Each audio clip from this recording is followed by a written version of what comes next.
Saint-Esprit est là. Le Saint-Esprit est là.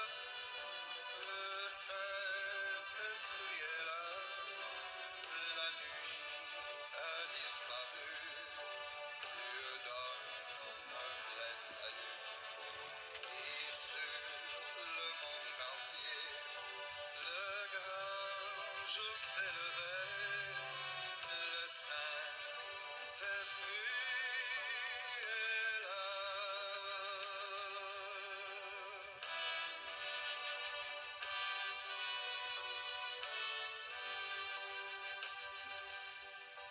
L'obscurité s'enfuit, la lumière a jailli, chassons des cœurs troublés, toute incrédulité, car Christ, le roi des rois, répand l'esprit de foi, le Saint-Esprit est là.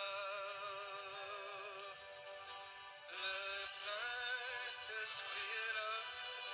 Le Saint-Esprit est là. La nuit a disparu. Dieu donne un plein salut. Et sur le monde entier, le grand jour s'est levé. Le Saint-Esprit est là.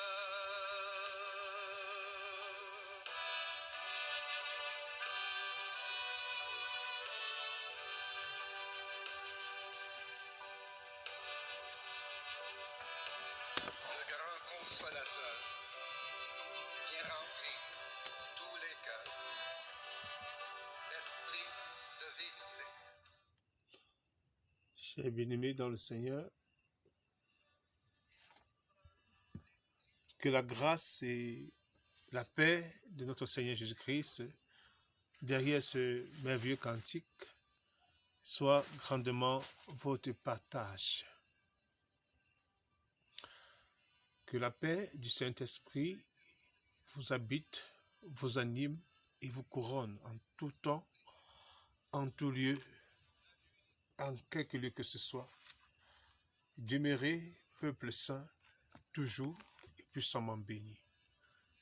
Gloire au Père. Avant toute chose, mes bien-aimés dans le Seigneur, nous allons continuer avec le tome 4 du thème que nous avons abordé il y a un certain jour.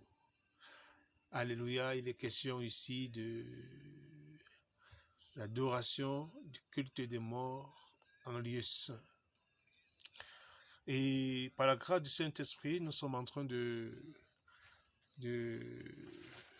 progresser dans ce travail pour apporter de la lumière dans les lanternes de plusieurs.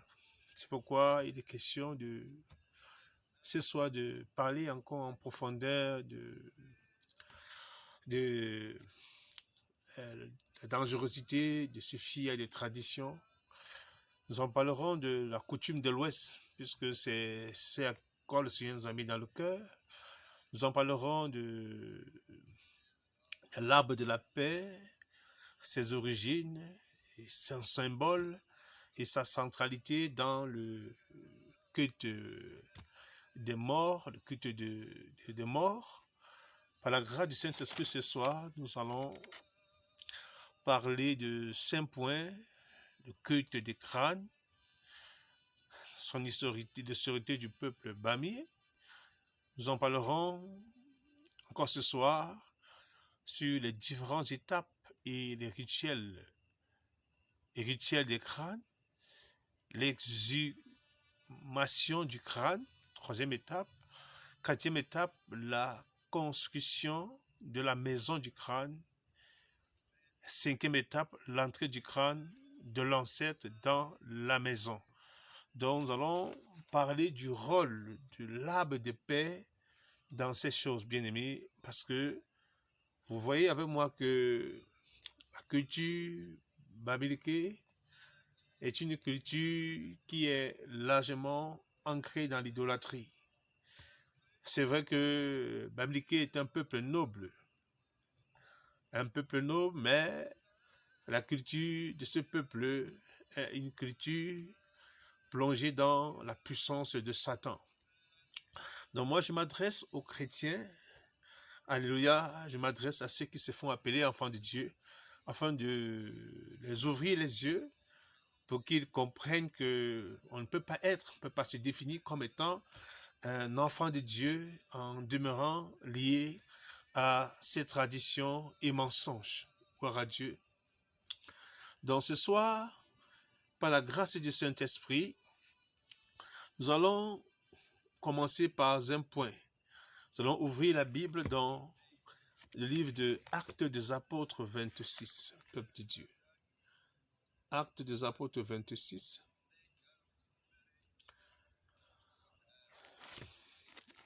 Actes des Apôtres 26. Donc tout à l'heure, je vais vous parler des origines et d'entrée des origines et des symboles du peuple bamileke. Donc les origines de ce peuple, j'en parlerai avec Antadjof, j'en parlerai aussi avec d'autres écritures, d'autres livres importants pour nous aider à mieux comprendre, à mieux cerner d'où sont venues ces traditions. Déjà d'entrée, ce que je veux vous dire, c'est que le peuple bamileke, quand on l'a vu dans les premiers éléments qu'on a développés les jours précédents, les jours passés, nous avons compris que le peuple bamileke est un peuple qui remonte depuis l'Égypte. La dernière fois, j'ai pris le temps de vous présenter l'Égypte dans la Bible, dans l'Écriture sainte, de vous les présenter, que j'ai eu le temps de vous présenter l'apparition de l'Égypte depuis les premiers versets de l'Écriture sainte, pour nous amener à comprendre que la culture bamileke est une vieille culture. C'est un peuple ancien, vraiment, qui ont réussi à garder, à conserver leurs traditions pendant des siècles, des millénaires. Et aujourd'hui, le Saint-Esprit sonnera dans le cœur d'un pour l'amener à la repentance, parce que si nous ouvrons l'Écriture dans le livre de Actes des Apôtres 26, comme je leur ai dit, je vous ai dit tout à l'heure, prenez avec moi Actes des Apôtres 26 et nous lirons, on lit à partir du verset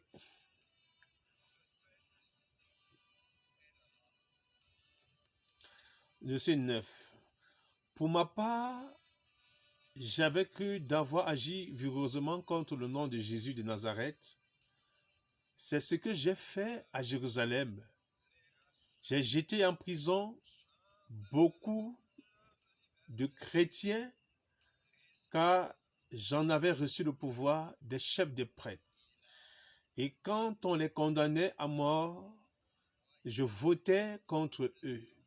Dans toutes les synagogues, je les ai souvent fait punir et je les forçais à blasphémer. Dans l'excès de ma fureur contre eux, je les ai même persécutés jusque dans les villes étrangères. C'est ainsi que je me suis rendu à Damas avec les pleins pouvoirs et un mandat des chefs des prêtres. Vers le milieu du jour, roi, alors que j'étais en chemin, j'ai vu resplendir autour de moi et de mes compagnons de route une lumière venant du ciel, plus éblouissant que le soleil. Nous sommes tous tombés par terre et j'ai entendu une voix qui me disait en langue hébraïque, « Saül, Saül, pourquoi me persécutes-tu?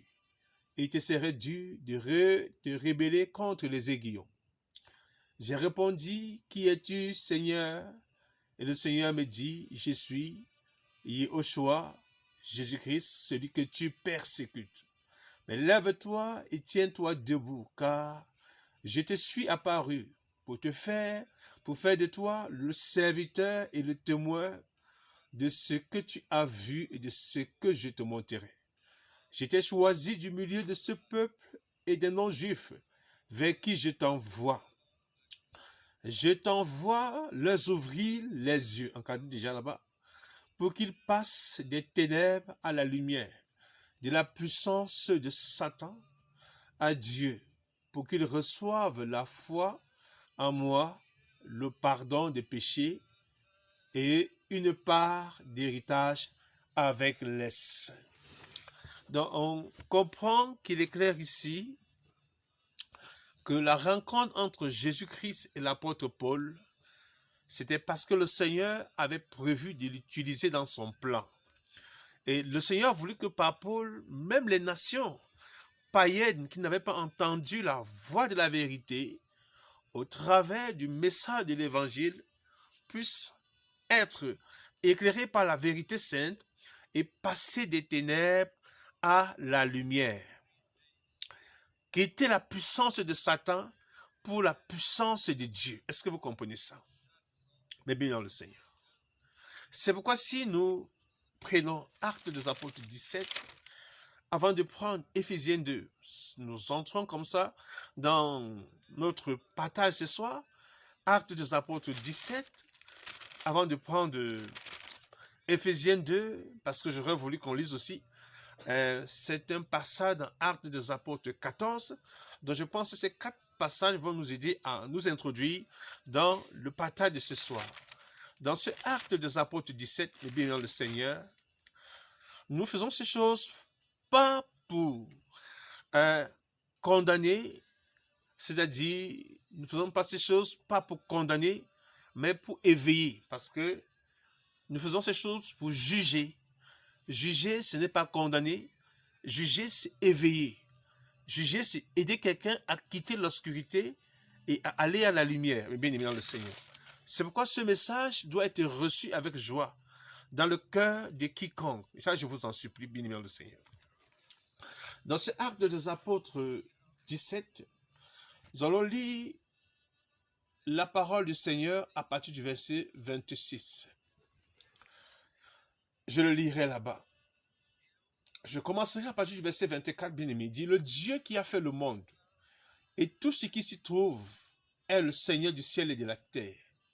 Il n'habite pas dans les temples faits par la main de l'homme. On a déjà noté ceci. Il n'est pas servi par les mains humaines comme s'il avait besoin de quoi que ce soit. Lui qui donne à tous la vie, le souffle et toutes choses.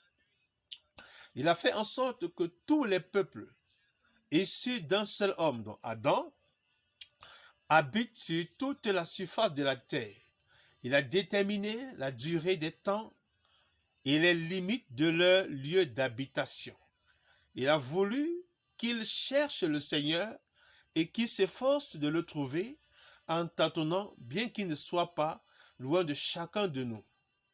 En effet, c'est en lui que nous avons la vie, le mouvement et l'être, comme l'ont aussi dit quelques-uns de vos poètes.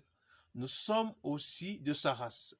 Ainsi donc, puisque nous sommes de la race des dieux, nous ne devons pas croire que la divinité ressemble à de l'or et de l'argent ou à de la pièce sculptée par l'art et l'imagination de l'être humain. Écoutez bien. Sans tenir compte des temps d'ignorance, Dieu annonce maintenant à tous les êtres humains, partout où ils se trouvent, qu'ils doivent changer d'attitude, qu'ils doivent, dans des versions, qu'ils doivent se repentir. Car ce que Dieu a fixé un jour où il jugera le monde avec justice par l'homme qu'il a désigné. Gloire à Dieu. Donc lorsque nous parcourons ce récit de bénédiction, qu'est-ce que nous remarquons, bien aimés dans le Seigneur? Nous remarquons que l'évangile est la délivrance des nations. Nous comprenons que par l'évangile, le Saint-Esprit décide d'apporter la lumière, d'apporter l'éclairage dans les consciences des hommes. Alléluia. Parce qu'on va voir tout à l'heure, dans cet Éphésiens 2, que nous qui étions sans Christ hier, nous étions gouvernés par la puissance de Satan. Donc je voudrais dire ici que toutes vos traditions et coutumes, alléluia, qui ont daté depuis la chute d'Adam et Ève, n'ont été que conduits par le prince de la puissance de l'air. À la voix de ce message, mon bien-aimé, tu dois te repentir. Tu dois quitter ta coutume, la tradition de ton village. La foi n'est pas un syncrétisme. La foi n'est pas un mélange. La foi n'est pas le mensonge que nous présente la grande position aujourd'hui sous l'emblème de la religion mondiale. Ça, c'est, alléluia, la grande apostasie, la révolte contre le Dieu véritable. La foi, c'est l'évangile du salut. C'est l'évangile qui nous fait passer des ténèbres à la lumière. C'est l'évangile qui fait tomber les écailles de nos yeux. C'est l'évangile qui nous arrache de la puissance de Satan, amen, et nous met sous la puissance de Dieu. Alléluia, c'est ça la foi.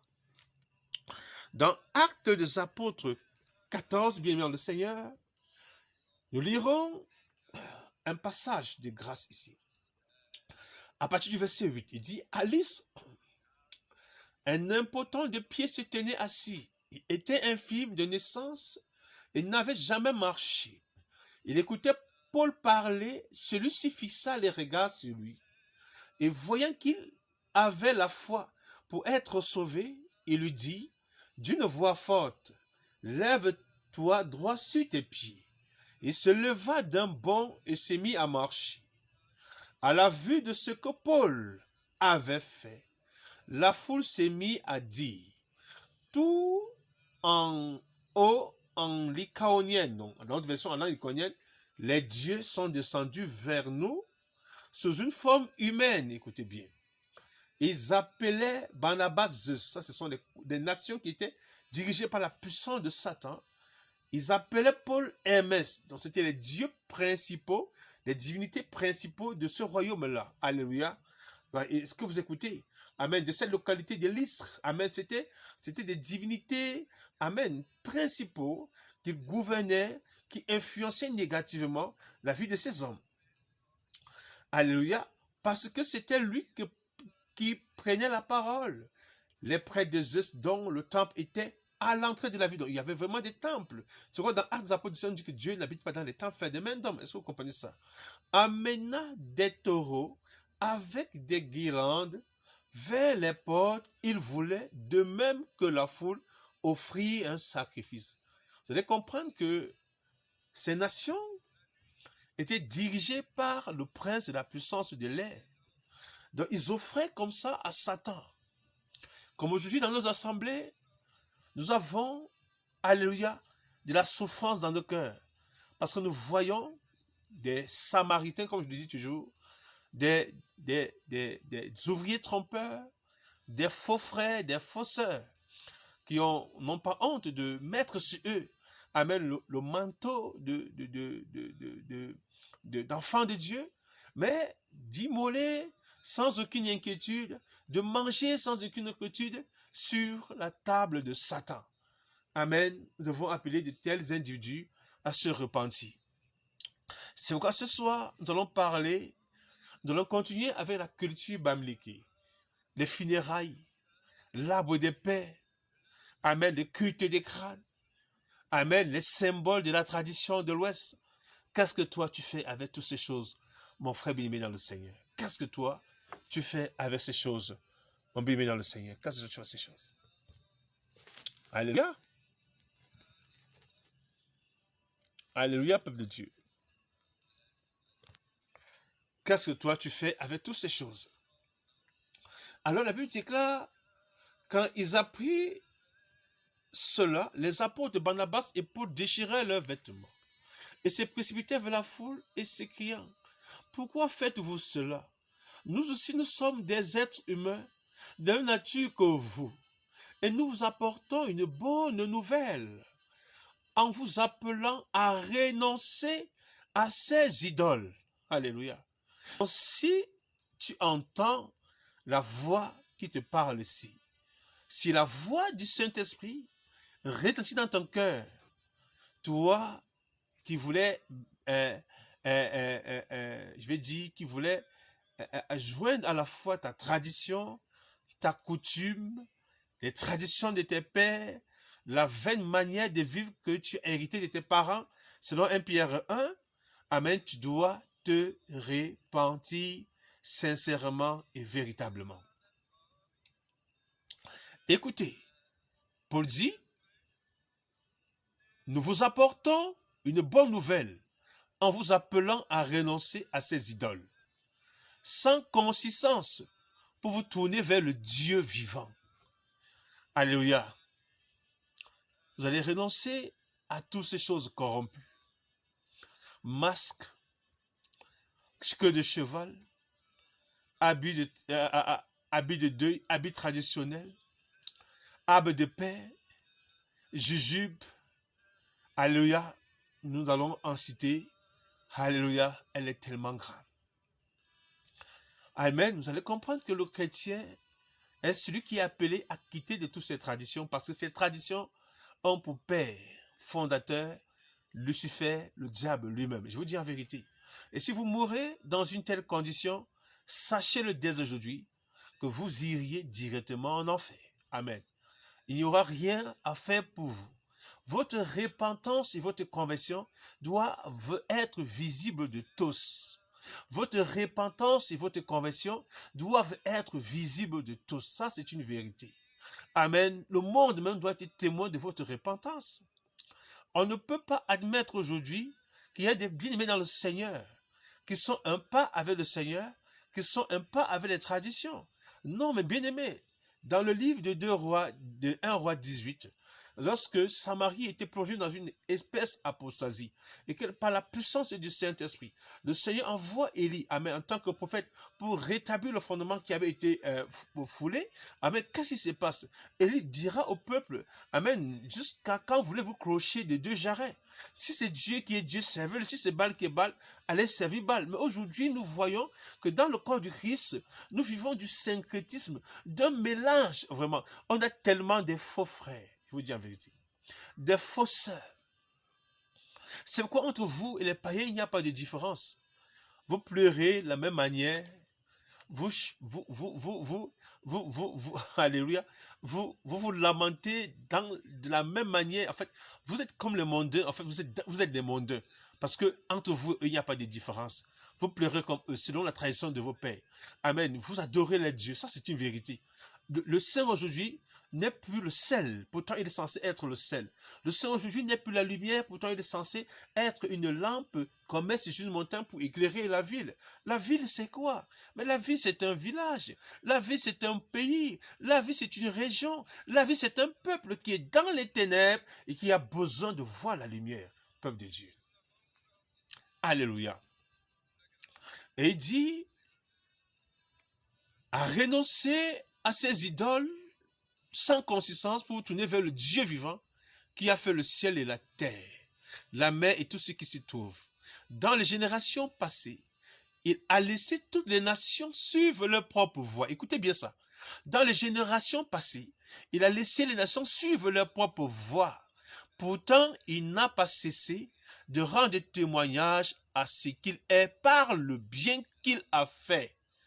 Il vous envoie du ciel les pluies et les saisons fertiles. Donc vous comprenez que on peut, tout en bénéficiant de la pluie, tout en récoltant, amen, ayant de bonnes récoltes et tout en étant en désaccord avec Dieu. Vous allez comprendre que l'évangile, quand vous prêchez aujourd'hui l'évangile de prospérité, l'évangile de bénédiction, faites attention. C'est un faux évangile.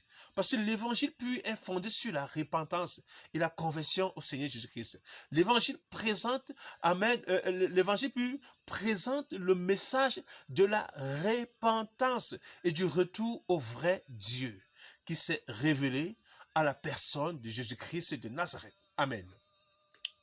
Et nous allons lire, peuple béni, et dit, il vous comble de nourriture et remplit votre cœur de joie.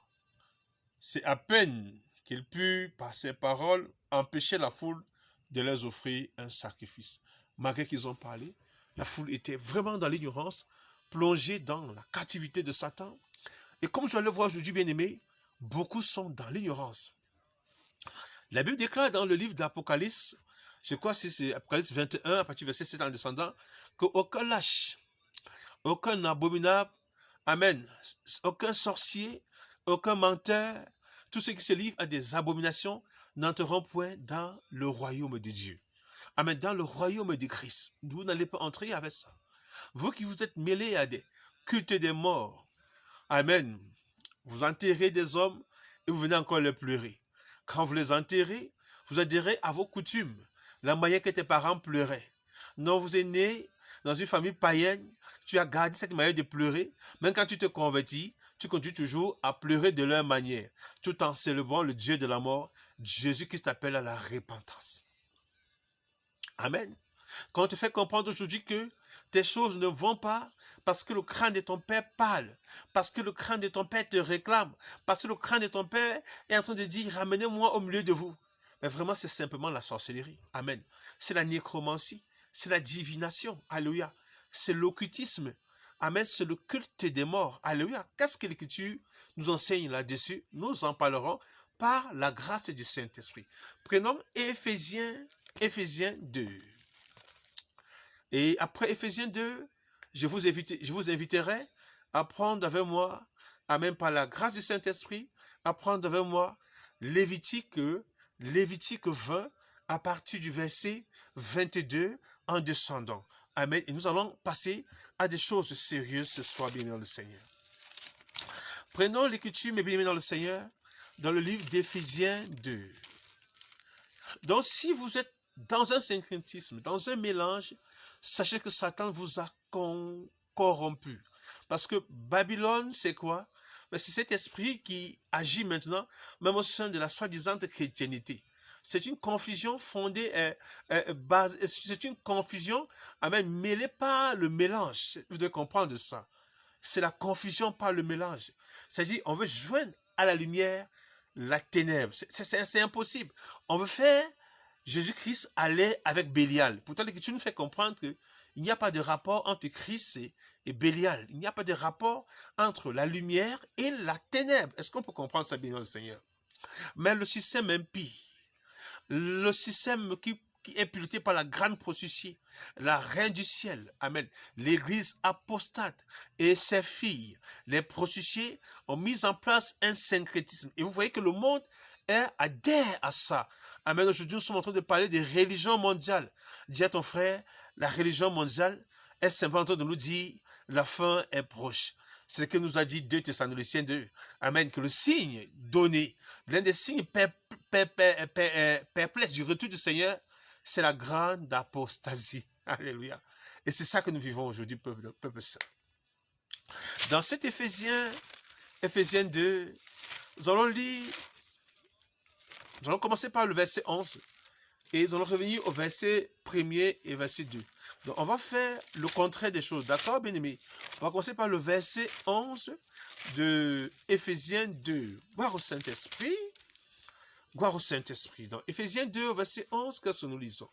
C'est pourquoi, souvenez-vous qu'autrefois, vous étiez identifiés comme non-juifs. On aura le temps d'en parler. Dans votre corps, appelés incirconcis par ceux qui se disent circoncis. Donc, on comprend que le peuple de Dieu, les Juifs hier étaient des circoncis, et nous, des païens, étions des incirconcis. Parce que quand on parle des circoncis, c'est ceux à qui Dieu, le vrai Dieu, s'est révélé. Amen. C'est pourquoi, dans les livres, dans l'Écriture sainte, vous allez comprendre que dans le livre de Lévitique, si on lit Lévitique 18 ce soir, vous allez comprendre que le Saint-Esprit nous fait comprendre qu'il a sanctifié Israël. Il a fait du peuple d'Israël un peuple à part. Est-ce qu'on peut comprendre ça? Il a fait de la nation d'Israël un peuple à part. Donc il a pris parmi les nations, il a séparé des nations. Amen. C'est pourquoi il a confié à cette nation-là la circoncision. Donc la circoncision était un signe que Dieu, lorsqu'il s'est... Il y a eu alliance avec Abraham, lorsque l'alliance a été vraiment conclue, amen, qu'est-ce que le Seigneur dit? La circoncision sera, amen, ce signe entre moi et toi, entre moi et ton peuple, amen. Vous allez comprendre que le peuple d'Israël, amen, les Hébreux, faisaient circoncis. Amen. Ils vont garder cette tradition, cette coutume jusqu'à la venue de Mashiach. Amen. Qui va amener, amen, alléluia, amen, qui va nous amener à d'autres étapes. C'est-à-dire, il va nous faire comprendre la circoncision dans une autre dimension. Gloire à Dieu, gloire au Saint-Esprit. Alléluia. Et l'Écriture déclare que, donc, il y avait une différence entre les Juifs, qui étaient les circoncis, et les païens, qui étaient des incirconcis. Et ce qu'on nous dit ici, que nous étions des incirconcis, amen, et il dit, et qu'ils le sont dans leur corps. Donc vous voyez que les circoncis, qui se glorifiaient même, étaient seulement dans le corps, et pas la main de l'homme, mais ce n'était pas dans le cœur, d'où vient la véritable circoncision. Amen. Amen, la véritable nouvelle naissance. Souvenez-vous qu'à ce temps-là, ce qui m'intéresse, c'est ça, nous les païens, moment-là, vous étiez sans Messie. En cas de ceci. Donc, Messie, c'est, en grec, c'est Christ, sans ouin. Amen. En hébreu, c'est Mashiach. Amen. Celui qui a reçu l'onction. Sans Messie, celui qui doit affranchir, celui qui doit sauver, exclu du droit de la cité en Israël. Étranger aux alliances et à la promesse, sans espérance et sans Dieu dans le monde. Amen. Donc nous étions sans espérance et sans Dieu dans le monde. C'est clair. Donc le Saint-Esprit me fait comprendre, alléluia, que jusqu'à la venue de Mashiach, toutes les nations qui étaient aux alentours d'Israël étaient gouvernées par Satan, par Lucifer, par ses coutumes, par les traditions. Nous pouvons donc inclure que le peuple bamléké appartenait, amen, à cette nation, cette tribu-là, que Satan avait pris en otage. Alléluia. Vous allez donc comprendre qu'il est important aujourd'hui d'entendre la voix du Saint-Esprit et de savoir que la religion, amen, les systèmes religieux politiques qui sont venus, amen, se sont masqués dans le biais de l'évangile pour nous amener dans un syncrétisme, dans une confusion, parce que le but de l'antéchrist, le but du faux prophète, mais ce n'est pas de détruire les traditions, mais c'est de mettre en place un syncrétisme, un mélange qui va aux bien-aimés, plonger les bien-aimés dans l'apostasie. Est-ce que vous comprenez ça? C'est le but de Satan. Nous aurons le temps d'appeler ce Seigneur-là, le permet. Et quand nous regardons maintenant dans Ephésiens 2 à partir du verset 1, quand on dit, quant à vous, vous étiez morts à cause de vos fautes. On comprend? Et de vos péchés, que vous pratiquiez autrefois conformément à la façon de vivre de ce monde. Donc, ce monde était dans la vie païenne, conformément au prince de la puissance de l'air, à l'esprit qui est actuellement à l'œuvre parmi les hommes rebelles. Amen. Donc on comprend que nous aussi, nous étions de ce nombre. Notre conduite était dictée par les désirs de notre propre nature, puisque nous accomplissions les volontés de la nature humaine et de nos pensées. Et nous étions par condition, même destinés à la colère, tout comme les autres. Donc, nous comprenons que lorsque Paul fait ce récit, bien-aimé, il est en train de dire aux Éphésiens, rendez gloire au Seigneur. Amen. Ce message doit être un message de délivrance pour toi, ma soeur. Un message de délivrance pour toi, mon frère. Un message de délivrance pour toi, ma soeur. Si tu te fais appeler enfant du Seigneur, amen, cette voix te parle. Tu es dans les coutumes de ton village. Amen, nous en parlerons lorsque nous allons pas seulement nous appuyer sur les coutumes bamileke, nous allons venir parler des différentes coutumes qu'il y a au Cameroun. Amen, les coutumes Sawa, les coutumes Bassa, amen, les autres coutumes, nous allons en parler parce que notre pays est riche en ennemis. Amen, nous allons donc essayer de présenter par la grâce du Saint-Esprit, amen, tous les enjeux de Satan derrière toutes ces coutumes et toutes ces pratiques. Et le message que nous faisons s'adresse aux saints. Ça s'adresse à un peuple saint. Un peuple acquis pour la louange de Christ. Donc vous voyez que mes bien-aimés, jusqu'à preuve de contraire, la Bible est en train de nous faire comprendre, l'Écriture nous fait comprendre que nos traditions, nos coutumes, qu'aujourd'hui Satan nous a fait comprendre que non, c'est un même Dieu qui s'est révélé d'une manière ou d'une autre, à chacun selon son plaisir. C'est un mensonge.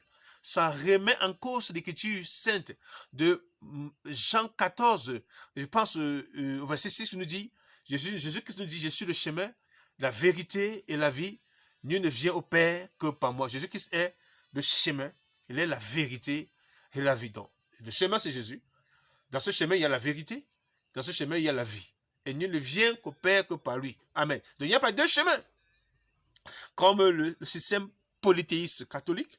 Amen. Babylone la Grande a voulu nous faire croire avec ses fils, avec ses filles, pardon, avec ses filles, amen. Tous ceux qui se sont mêlés par des alliances politiques, à la religion mondiale, à l'écuménisme, amen. Vous deviez vous repentir. Pasteur avec les bâtiments d'église, pasteur avec les congrégations dénominationnelles, alléluia, qui t'a envoyé bâtir encore ces choses. Amen, vous devez vous repentir. Revenez au modèle des apôtres, à l'enseignement authentique. Alors, mes bien-aimés dans le Seigneur, par la grâce du Saint-Esprit, nous allons rapidement commencer à parler, amen, des choses qui nous intéressent. Nous allons commencer par parler du peuple Bamileke, à nouveau. Je vais lire ici ethnie, racines, rites et traditions.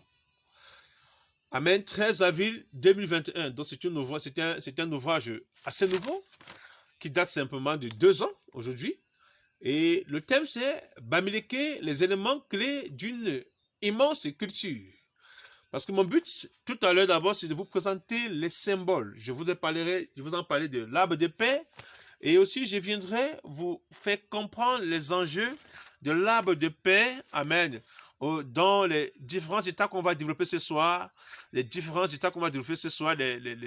étapes et rituels des crânes, l'exhumation du crâne, la construction de la maison du crâne, l'entrée du crâne et de l'ancêtre dans la maison. On en parlera. Et l'arbre de paix ou l'arbre de Satan qui se cache derrière également. Parce que vous allez voir qu'avec l'écriture, ce soir, je vous présente que l'arbre de paix, c'est Jésus-Christ. Amen. L'arbre de paix, c'est Christ. Vous voyez que Satan est malin parce qu'il sait que plusieurs parmi vous le lisez par la Bible. Amen. L'arbre de paix, c'est Christ. Esaïe, on nous parlera de ça, du rejeton d'Isaïe.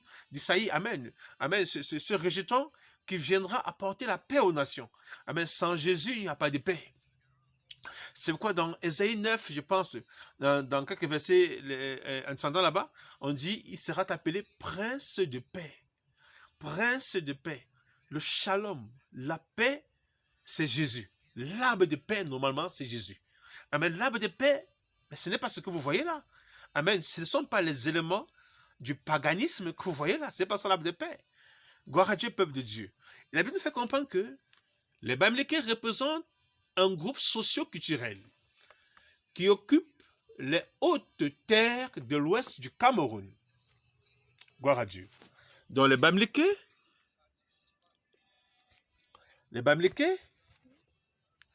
représentent un groupe socio-culturel qui occupe les hautes terres de l'ouest du Cameroun.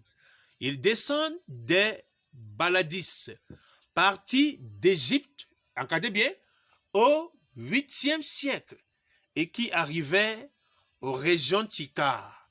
Donc vous avez vu dans les écrits de Anta Diop, il nous parle du 9e siècle et au 11e siècle.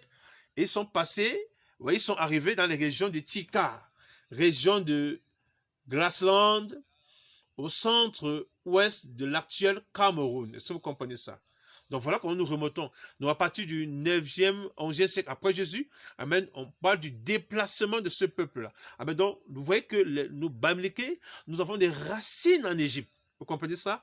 Vous allez comprendre pourquoi dans le livre d'Exode, si vous lisez Exode à partir du verset chapitre 6, 7, 8 jusqu'au chapitre 12, vous allez voir pourquoi Dieu a frappé l'Égypte de tous ses plaies, parce que l'Égypte représentait simplement le foyer de l'idolâtrie, amen, amen, la puissance de Satan, amen, dans lequel ce royaume était gouverné, bien qu'ils étaient prospères.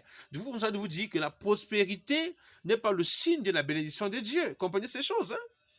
Amen, financier. Amen. Et vous voyez que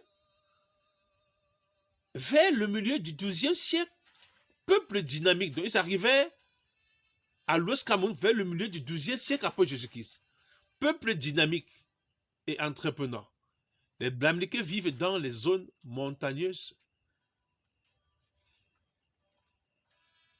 Amen.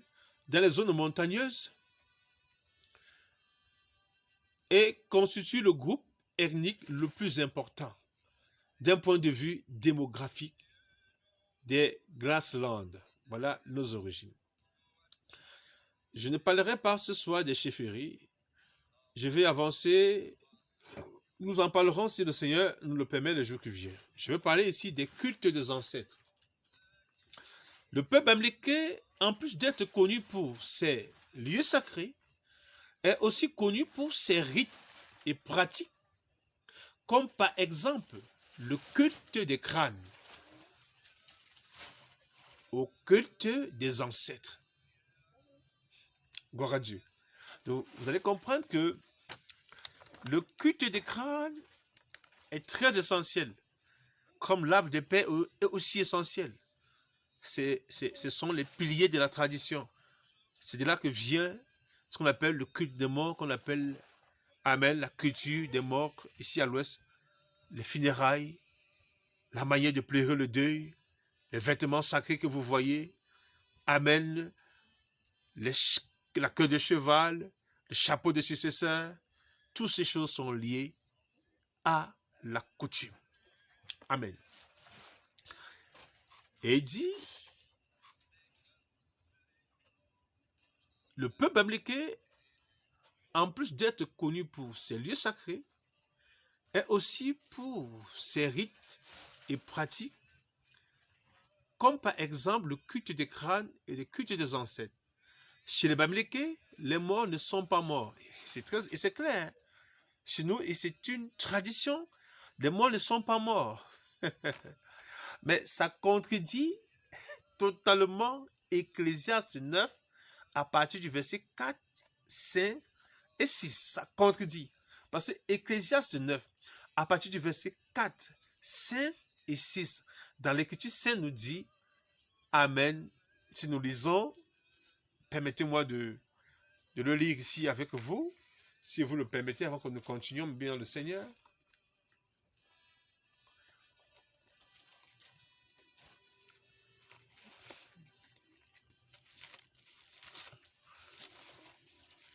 Après Proverbe, je crois. Ecclésiaste, je crois, c'est après Proverbe. Ecclésiaste 9. Pour ceux qui vivent, il y a de l'espérance. Et même un chien vivant vaut mieux qu'un lion mort. Les vivants, en effet, savent qu'ils mourront, mais les morts ne savent rien.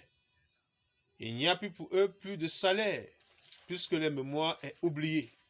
Leur amour, leur haine et leur envie ont déjà péri. Ils n'auront plus jamais aucune part à tout ce qui se fait sur le soleil. Parole du Seigneur Jésus. Amen. Ça, c'est la parole sainte. Mais le Bamileke dit ici que les morts sont toujours vivants. Amen. Pour eux, les lieux sacrés, voilà, ces rites, et on parle des cultes chez les Bamileke, les morts ne sont pas morts. En fait, ils sont dans le monde spirituel et à partir de là, ils veillent sur leurs proches. Vous voyez, c'est que la coutume enseigne contraire à la parole de Dieu. C'est pourquoi vous allez voir que c'est un peuple contrôlé par la divination, contrôlé par le mysticisme, pas l'occultisme, pas la sorcellerie. Parce qu'on doit entendre que lorsque quelqu'un est désigné successeur, mais son père vient communiquer avec lui dans les rêves. Mais ça, c'est la divination. Mais ça, c'est l'esprit des morts. On aura le temps de voir avec Lévitique 20, 22 en descendant.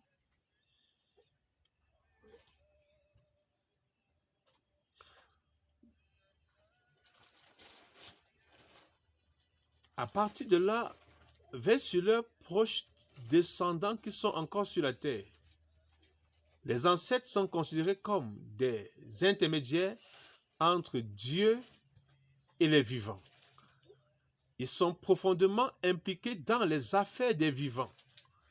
Ils sont les gardiens de la famille et agissent comme une police invisible La famille et la communauté, le culte des ancêtres est très vif. Les Bamileke considèrent que l'esprit d'un défunt se trouve dans son crâne. Ce crâne sera alors déterré et sera gardé aux côtés des crânes de toute la famille dans une petite maison destinée à cet effet. Des offrandes sont faites au crâne qui sera consulté fréquemment par le successeur. Vous comprenez donc pourquoi la succession est centrale. Pourquoi aussi l'arbre de paix est central. Amen. De la lignée, notamment lorsqu'une question difficile concernant la famille se pose. Les funérailles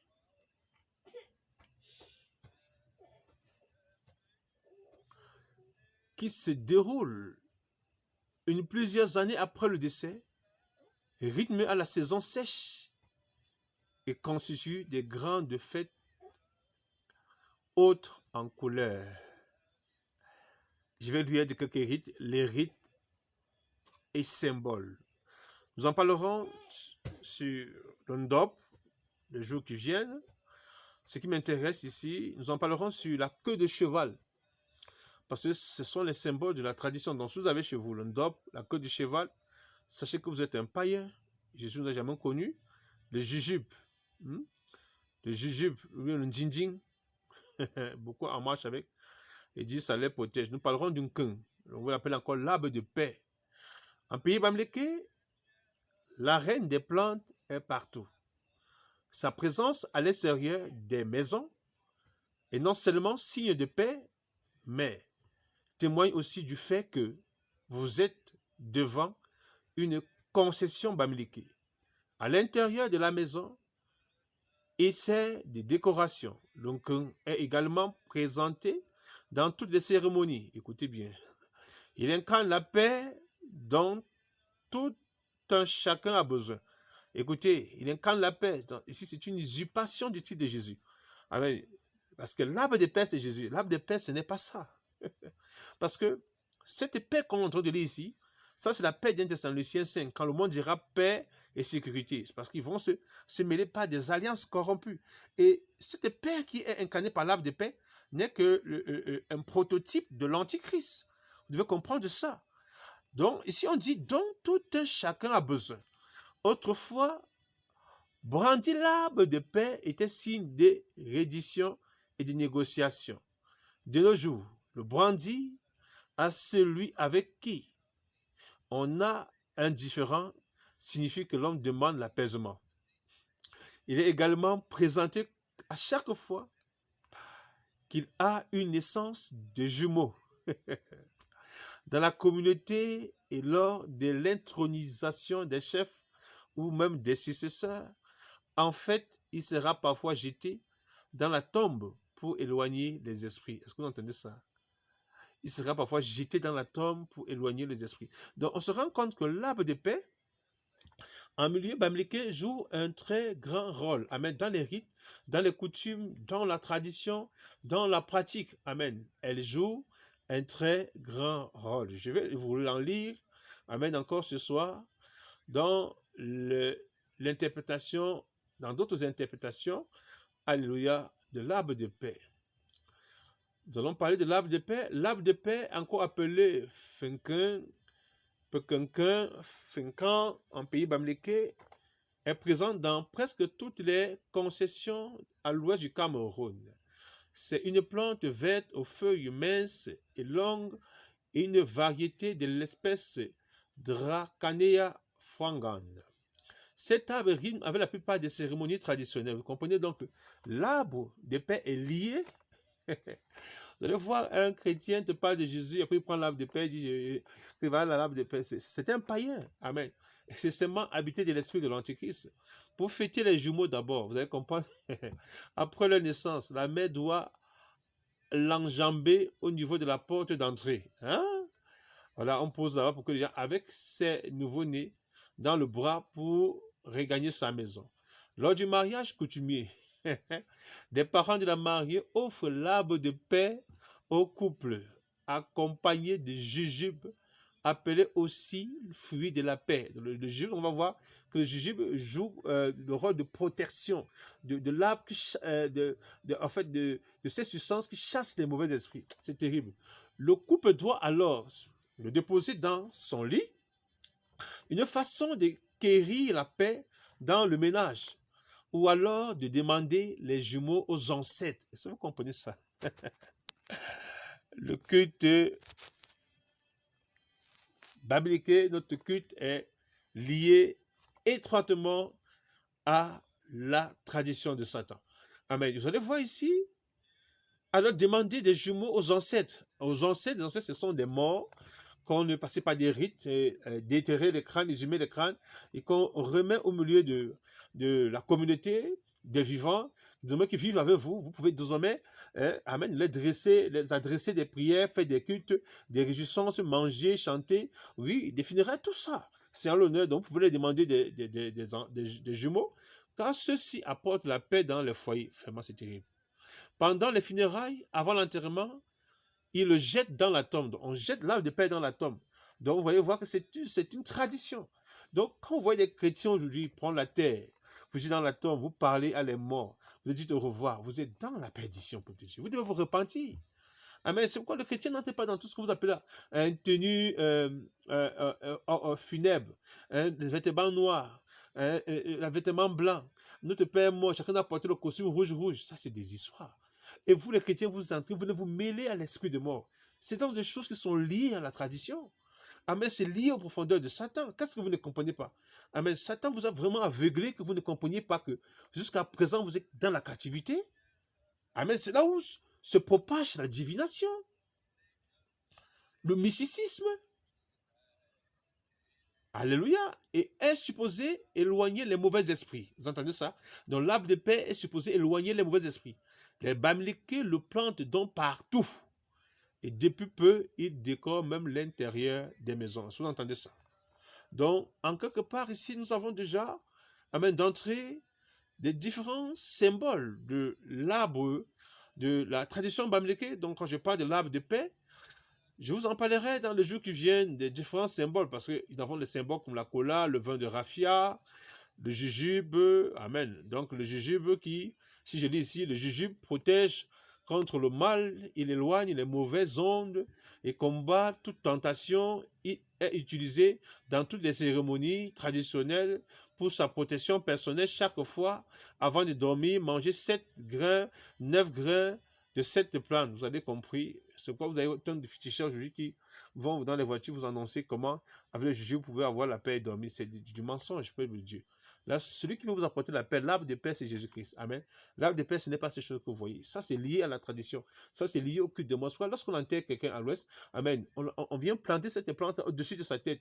Alléluia. C'est une manière simplement de dire qu'en vérité, on est déjà en train de présider à son ancestration. Amen. C'est que cette personne-là reviendra au milieu de vous, il va vivre avec vous. Donc, c'est une manière de vous dire que il est lié dans la tradition, il est mort dans la tradition. Amen. Il n'a jamais cru. Vous avez compris ça? Ah. Comme son nom l'indique, cette plante permet, l'arbre de paix, cette plante permet de mettre la paix partout. Il est comme un mouchoir blanc ou un tissu blanc qu'un soldat brandit en pleine guerre pour cesser les combats et faire régner la paix. Cet arbre est utilisé dans toutes les cérémonies traditionnelles. Vous entendez ça? Il est utilisé dans toutes les cérémonies. Cet arbre est très important. Amen. Et c'est pourquoi il est donc utilisé dans toutes les cérémonies traditionnelles. Alors nous allons donc en parler maintenant des différents points que nous avons énoncés ici, amen, avant le début, dès le début de notre rencontre bien-aimée dans le Seigneur. Donc, énoncer ces différents points par la grâce du Saint-Esprit. Je vous ai dit ici, parlant du peuple Bamileke, amen, nous pouvons situer, comme on l'a lu tout à l'heure, que c'est un peuple qui s'est déplacé à partir du 9e et 12e siècle, passant par passant par le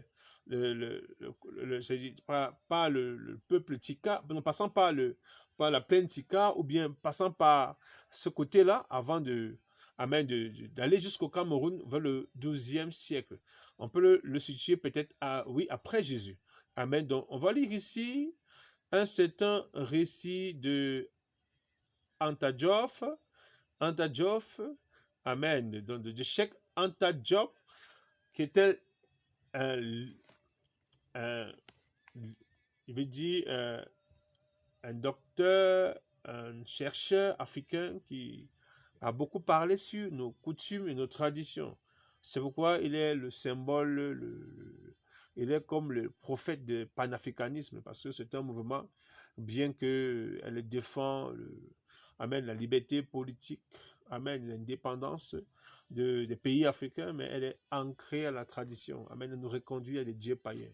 Dans les travaux de Cheikh Anta Diop sur l'origine du peuple bamileke, affirme que le culte des ancêtres chez les Bamileke est un héritage de leurs ancêtres de l'Égypte, écoutez bien, antique, faisant suite à la conservation des corps momifiés.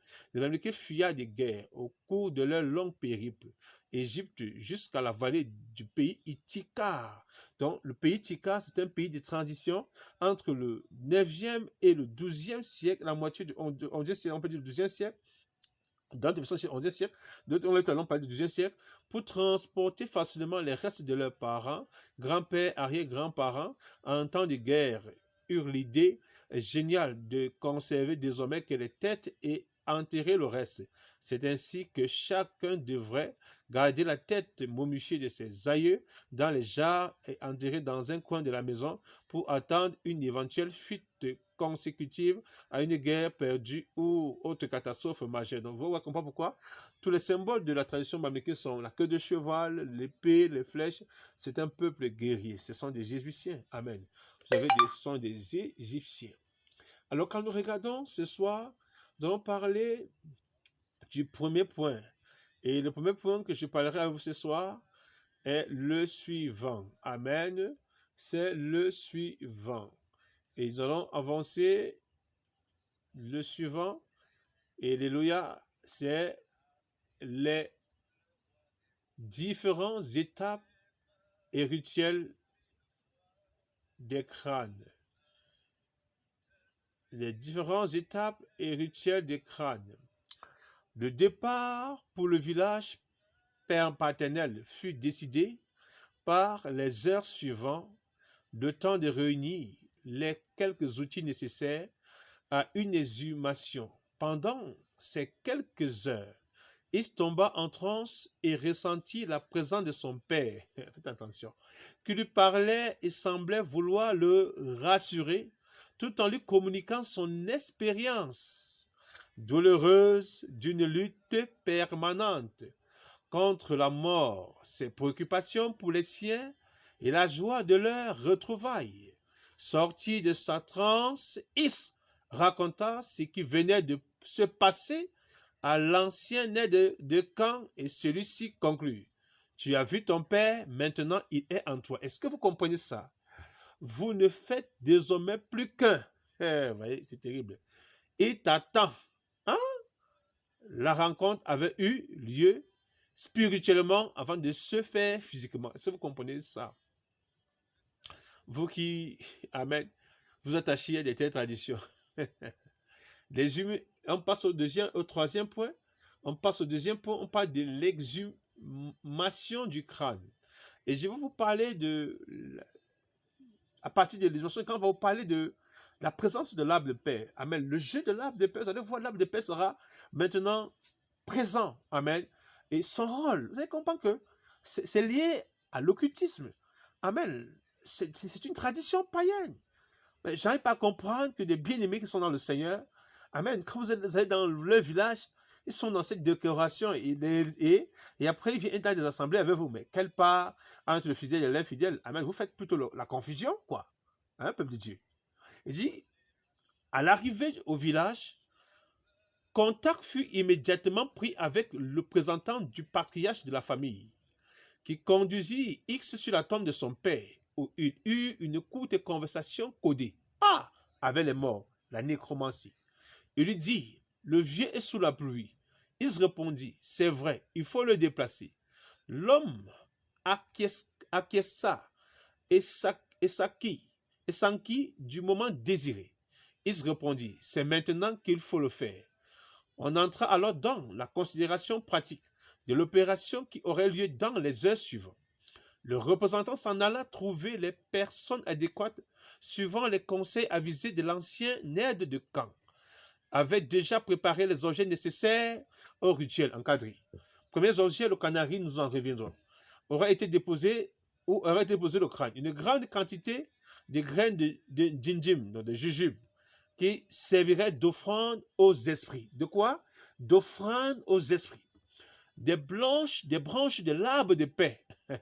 Des branches de l'arbre de paix. Donc vous voyez que l'arbre de paix est un élément très essentiel dans la coutume bamlique, dans le culte des morts, dans le culte des crânes. Vous voyez un peu que l'arbre de paix intervient. C'est très important. Mais cet arbre de paix n'est autre que l'arbre de Satan. Ça, ce n'est pas l'arbre de paix, parce que l'arbre de paix, c'est Yeshua. C'est lui le rejeton de la tribu de Juda. Amen. Celui, le rejeton de la maison d'Isaïe. Amen. C'est lui, l'arbre de la vie, l'arbre de la paix. C'est par lui que viendra la paix. Amen. Sur cette terre corrompue. C'est Jésus-Christ, c'est lui seul. Et cette paix viendra parce qu'il va juger, amen, le compromis de Satan. Il va juger son armée, l'armée de Satan. Amen. Il va dépouiller les œuvres de Satan. Il va établir un règne de paix. Et dans ce règne de paix de Jésus-Christ, amen, il n'y aura plus de guerre. Il n'y aura plus de maladie. Bénissons ceux qui auront part à ce règne. Et la Bible déclare, l'Écriture déclare, et l'histoire déclare ici, pardon, je parle de la Bible, et l'histoire déclare ici, le jujube qui servirait d'offrande aux esprits, des branches de l'arbre de paix, voilà, une bouteille de vin rouge, le représentant du patriarche revint accompagné d'un homme âgé, hautement initié aux encanes de la tradition, donc apte à diriger l'opération, et de deux jeunes hommes solides. L'exhumation du crâne pouvait commencer. Le représentant s'adresse d'abord à un petit discours, adressant un petit discours, au père du défunt, annonçant que son fils était venu pour le mettre à l'abri. C'est très dangereux. Puis il fit signe aux grands initiés tout en jetant les graines de djinji dans toutes les directions à l'intention des esprits présents pour demander leurs autorisations et leur bénédiction. Les hommes entreprirent de creuser du côté où devait se trouver la tête. En ce moment du rituel, on redoute la réaction du crâne. On rapporte que les crânes fâchés peuvent se cacher au fond qu'on ne le retrouve pas dans la tombe. Pourtant, rester clos, ce sont des très mauvais présages. Tout le monde espère donc que le crâne se laissera trouver facilement, qu'il ne fera pas de difficultés. Bien ayant mélanconieusement creusé du côté des pieds, on trouva assez rapidement le crâne. Au grand soulagement de toutes les personnes présentes, il fut placé ainsi que la mâchoire inférieure dans le canari et recouvert d'une branche d'arbre de paix. Est-ce que vous entendez comme ça? Et recouvert d'une branche d'arbre de paix. Donc vous voyez que l'arbre de paix est un élément très central dans la coutume bamilique. Donc arrêtez, vous chrétiens, d'utiliser l'arbre de paix en symbole de la paix. L'arbre de paix, ce n'est pas l'arbre, ce n'est pas Christ, c'est Lucifer. C'est le Dieu de la confusion, de la tradition. C'est l'esprit de mort, simplement. C'est ça qui incarne l'esprit de mort. C'est ça qui incarne la tradition. C'est ça qui incarne la succession. Écoutez, peuple de Dieu, c'est ça. On ne peut rien faire. Les funérailles savaient ça. Amen. L'ancestralisation, c'est avec l'arbre de paix. Puis porter en procession dans la maison du patriarche où allait séjourner en entendant qu'une cause lui soit construite, qu'une case, lui soit construite. Sur le seuil de la case, tout portait un troisse et burent respectueusement une gorgée de vin à l'honneur du crâne. Faites attention, tout ce que vous mangez là. On ne peut pas manger la table de Dieu et manger la table des démons qui réintégraient la maison familiale. Je dirais avec vous la construction des maisons de crâne. Une maison ou case de crâne est semblable à la maison qu'aurait habité le défunt de son vivant. Il peut être occupé occasionellement par un membre de la famille, traditionnellement faite de briques de terre en crue, de terre crue. Elles sont aujourd'hui bâties en parpaing. Néanmoins, on veille à ce que le sol reste de terre battue. Le successeur étant censé savoir où le crâne voudrait résider. C'est très dangereux. Vous voyez pourquoi la succession est très dangereuse chez vous ici? C'est lui qui désigne l'emplacement de la case. Cela ne se fait pas sans quelques tiraillements familiaux. La présence d'une maison, des crânes au milieu du terrain rend ce dernier différent, difficilement exploitable, et la tentation peut être forte de la construire ailleurs. Le cinquième point, l'entrée du crâne de l'ancêtre dans la maison. L'instauration. L'instauration du crâne dans sa case. À un moment solennel, le défunt est alors officieusement de retour parmi les siens. Doté du statut d'ancêtre, c'est un grand moment de communion. Un grand initié dirige la cérémonie et assiste le fils. Le premier temps de cette cérémonie réunit uniquement les membres de la famille proche, le successeur en tête. Le crâne est ramené en possession depuis le lieu où il était conservé. L'endroit où il sera déposé dans la case est déjà choisi. Les crânes sont en général déposés le long des murs de la case dans un angle. Le choix a été fait par les fils qui, inspirés par le défunt et aidés par le grand initié, à reconnaître le lieu. Toute la famille proche était donc là, serrée dans la volonté manifeste d'être en contact physique et de dresser un rempart autour du crâne. Le grand initié remit le crâne X qui le déposa dans le trou creusé à cet effet avec une roue d'une profondeur équivalente d'une demi-hauteur de canarie. Le crâne fut recouvert de terre, on versa dessus de l'huile de palme, puis des branches de feuilles d'arbre de paix recouvrit l'ensemble. Encore l'arbre de paix. Alors mes bien-aimés, vous comprenez avec moi, amen, que le culte des morts, le culte des crânes en pays bamileke n'est pas un hasard. Amen. Les funérailles ne sont pas un hasard. L'arbre de paix n'est pas un hasard. Alors vous deviez vous repentir, peuple de Dieu. Vous deviez sortir de telles coutumes, de telles traditions qui sont liées à Satan. Si tu écoutes cet enseignement, la voix du Saint-Esprit t'appelle à la repentance. Repends-toi. Si tu pratiques de telles choses, sache que tu n'es pas réconcilié au Père et que Satan a lié ton esprit. Tu écoutes cet enseignement, tu te repens et tu abandonnes ces œuvres corrompues. Et Jésus vient à ton secours. Demeurez bénis. Shalom. Nous met en liberté. Il ouvre les prisons, prépare la guérison. Le Saint-Esprit est là.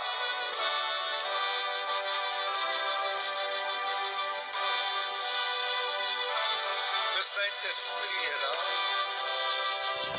Oui, le Saint-Esprit est là. La nuit a disparu et Dieu donne un plein salut.